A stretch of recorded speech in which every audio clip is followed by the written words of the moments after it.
કરવલીના પ્રસિદ્ધ યાત્રાધામ શામળાજી ખાતે જેઠ સુદ પૂર્ણિમાના પાવન અવસરે ભક્તોનું ઘોડાપૂર ઉમટ્યું હતું। વહેલી સવારથી જ હજારો શ્રદ્ધાળુઓ ભગવાન શામળિયાના દર્શન માટે પહોંચ્યા હતા। તો પૂર્ણિમાના દિવસે પોતાના આરાધ્ય દેવના દર્શનનું વિશેષ મહત્વ માનવામાં આવતું હોવાથી મંદિર પરિસરમાં ભક્તિમય માહોલ જોવા મળ્યો હતો। ભગવાનના ગર્ભગૃહ વિશે ફૂલોથી શણગારવામાં આવ્યું હતું અને ભક્તોએ દર્શન સાથે આખરી બાધા પૂર્ણ કરીને ધન્યતા અનુભવી હતી। એટલે કે ભગવાનની સ્નાન આદિ પૂનમ કહેવાય, જેમાં જ્યેષ્ઠાભિષેક સ્નાન આદિ જગન્નાથજી જન્મોત્સવ તરીકે પણ ઓળખાય છે। એવી સુંદર મજાની જેઠ સુદ પૂનમના દિવસે ભગવાનને સરસ સ્નાન આદિ પૂજન થઈ શણગાર આરતી પર્યંતની સેવા સંપન્ન થઈ છે।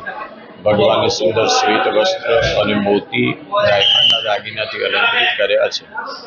સાથે 11:30 વાગે રાજભોગ, સવા 12 વાગે રાજભોગ આરતી, ત્યાર પછી 2:15 વાગે ઉત્થાપન, સાંજે 7 વાગે શયન, 8:15 વાગે શયન, 8:30 વાગે મંદિર મંગલ થશે।